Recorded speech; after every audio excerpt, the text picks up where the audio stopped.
Hey everyone, I'm Elmer and you're watching the Android Authority channel.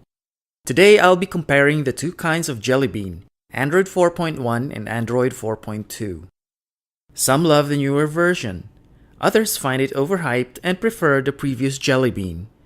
What are the differences between the two? Is one actually much better than the other? Watch this comparison and find out. Let's begin by talking about the interface. The very first screen that greets you after booting up your Android phone or tablet is its lock screen. Android 4.1's lock screen has a modern and sophisticated look. Android 4.2's lock screen is essentially the same, with some cosmetic changes to the digital clock, which now looks slimmer and has moved to the middle. The hour is now set in bold, and the date timeline has turned to all uppercase. The lock icon is still down here, and it still looks the same as in the earlier Jelly Bean. In Android 4.1, you'll slide this lock icon to the icons in the outer ring to either unlock the phone, launch Google Now, or launch the camera.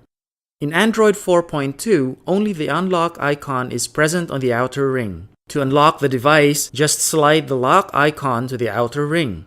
But how do you launch Google Now or the camera?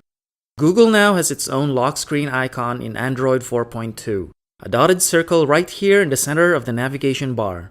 Just slide it upwards to launch Google Now. It's one of the new things on the Android 4.2 lock screen. As for launching the camera from the lock screen, pull the right screen edge towards the center. This is one of the big changes in the Android 4.2 lock screen. In fact, the edges of the Android 4.2 lock screen are now functional. The top edge, of course, is for the status bar and notification shade. The bottom edge is for Google Now. Right edge is for camera launching, and left edge is for viewing the other lock screen widgets. Lock screen widgets are also new in Android 4.2. In Android 4.1, you get only one lock screen, but in Android 4.2, you get multiple. You can place widgets on the lock screen so you can view content such as email, SMS, calendar events, and more without having to unlock your phone. Also, Android 4.2 for tablets supports multiple users. These icons here stand for the user profiles available on this tablet. Before unlocking the tablet, you'll need to choose which user profile to load. Navigation is exactly the same in Android 4.1 and Android 4.2. Both versions still use the same virtual back, home, and recent apps buttons. The Android 4.2 home screen is practically a carryover from Android 4.1, with only minor differences, such as the arrangement of default app shortcuts or folders, and a redesigned analog clock on the main home screen. The notification shade is still around, but in Android 4.2, it has a new partner for quick settings. You can now access frequently used settings by simply pulling down the quick settings menu from the status bar.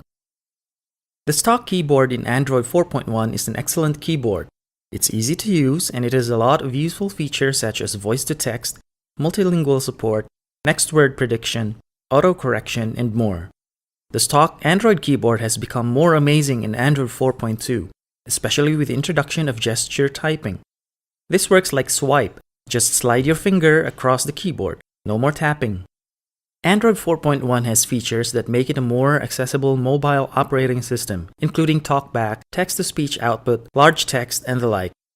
You'll still find these features in Android 4.2. Plus, a few new accessibility options have been added, including magnification gestures, which lets you magnify the display. Explore by touch for touch navigation coupled with voice feedback, and accessibility shortcut for quickly toggling the accessibility features with a button and touch combo. Let's now shift our attention to the communication features in both Jelly Bean versions. Both Jelly Bean versions use the People app for managing and organizing contacts. Not much has changed here, save for the app version number. Similarly, both Jelly Bean versions use the same stock Android phone app. So you'll still get 3 tabs here for the dialer, call logs, and people.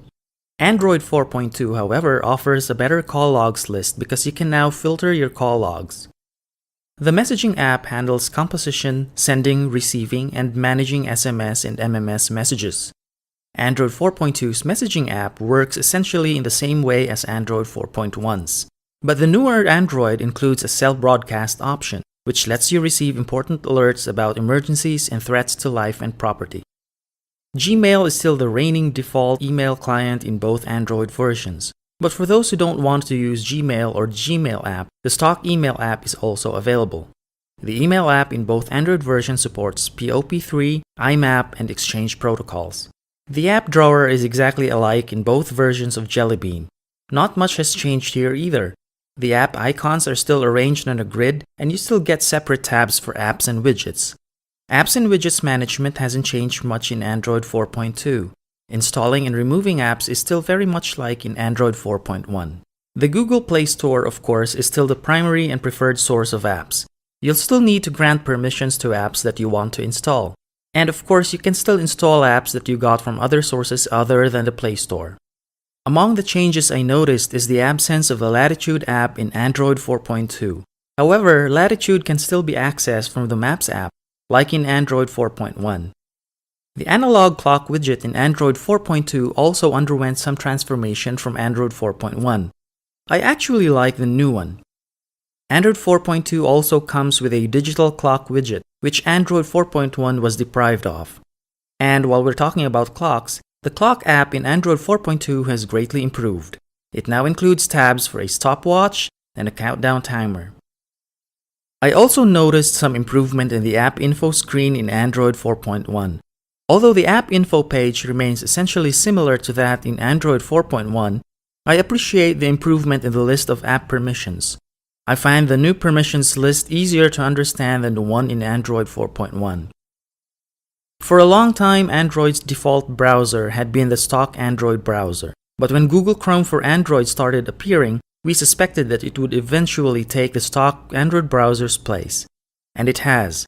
It is now the default web browser in Android 4.2.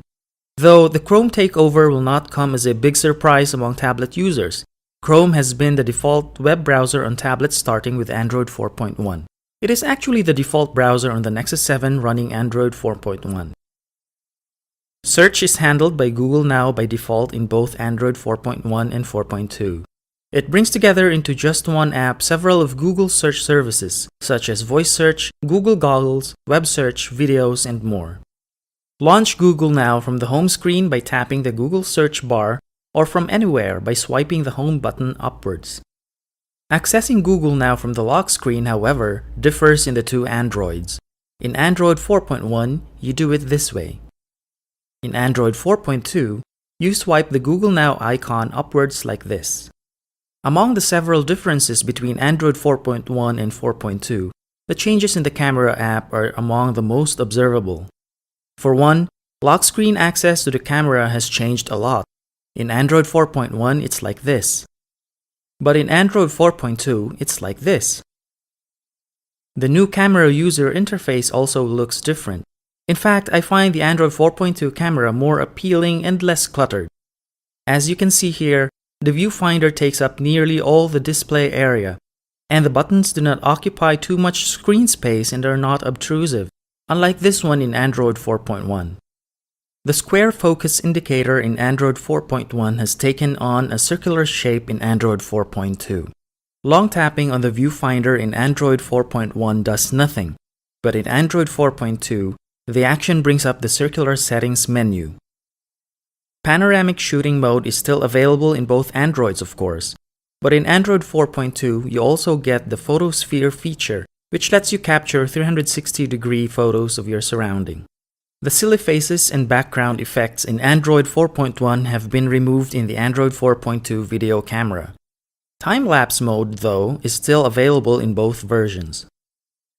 Both Jelly Beans use the Gallery app for storing photos and videos. The functions and behavior differ little in both Androids. Photo and video thumbnails are still displayed in grid view by default, although you can also switch to film strip view by zooming out on a photo. In Android 4.2, however, you can switch between views through this drop-down list. The Gallery app also has a built-in photo editor. In Android 4.1, you can switch to the photo editor by tapping the menu button and selecting Edit. Here, you can adjust the black and white and contrast values, apply photo effects, apply color filters, and choose photo transformations. In Android 4.2, the photo editor is more accessible. Just tap on its icon at the corner of the screen. The new photo editor offers more features. Here, you can apply new filters and effects, custom frames, photo transformation options, and adjust image color and contrast values. The new Gallery app in Android 4.2 also includes a built-in video trimmer. There's no trimmer in Android 4.1's Gallery app. The Gallery app is the default photo viewer in both Android versions. It is also capable of displaying photos in a slideshow. In Android 4.1, it's easier to display album photos in a slideshow. Just tap this Play Slideshow button here. In Android 4.2 though, the slideshow command is tucked away inside the menu here. Straightforward and simple video playback is handled by the built-in video player in the Gallery app in both Jelly Beans. It's a no-frills player. There's no difference in both players. Music playback is handled by the Play Music app both in Android 4.1 and 4.2. So you can enjoy features such as the music organizer for your local and online music files, sorting your music files according to playlist, artist, album, and so on, a 5-band equalizer presets, creating and managing playlists, and more. The Play Music app can play music in the background even if you navigate to other screens. And if that happens, music control buttons appear on the notification shade and lock screen. As for security, the features that we appreciated in Android 4.0 Ice Cream Sandwich are still present in both Jelly Beans, such as different lock screen protection types, displaying optional owner info on the lock screen, device encryption, SIM card lock for phones, and preventing installation of apps not from the Google Play Store. In addition to those security features, Android 4.2 tightens security further. There's a built-in app verifier that's supposed to alert you if you're about to install a malicious app. The list of Android permissions prior to app installation has also been improved a bit. I find the permissions easier to understand in Android 4.2. Even the permission list on the app info page in Android 4.2 is better described and easier to read compared to the bulleted list in Android 4.1. Each permission on the list is also described if you tap on it like this. There are also new or improved features in Android 4.2 that I believe are also important. For instance, the changes to the Developer Options menu. This menu is present and visible in Android 4.1 Settings menu, but in Android 4.2, it is hidden, and for good reason, I believe. An average user like me will hardly need to fiddle with developer options. Doing so just might even cause my device to function below optimum level. There are additional developer options in the Developer Options menu too. Another new thing in Android 4.2 is support for multiple users. This one though is available only on tablets, and understandably so, because tablets are usually shared devices. The multi-user feature lets you set up several profiles, each one with different settings. A user profile can be secured with a password too. You can select which profile to load at the lock screen. Android 4.2 also brings customizable screensavers in the feature called Daydream. The screensaver activates when your device is charging or when it is placed on its dock. You can choose to play a customizable clock, a wallpaper with changing colors, trends from Google Currents, your photos in a slideshow, or a photo table. Also, through Android 4.2's wireless display feature, you can wirelessly stream slideshows, movies, videos, or games from your device to a supported HD TV. Android 4.2 certainly brought several new features and improvements, especially in the camera app, support for wireless display, multi-user support on tablets, tighter security, and several changes to the interface. While some argue that these changes are not major ones, I do find them significant and important. I personally don't think Android 4.2 is the biggest wave of change in Jelly Bean, which is why I'm looking forward to the next major update, Key Lime Pie. What about you?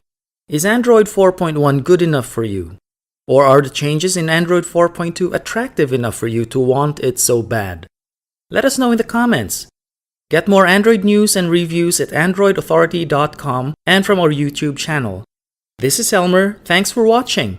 May the light side of the Android force be with you.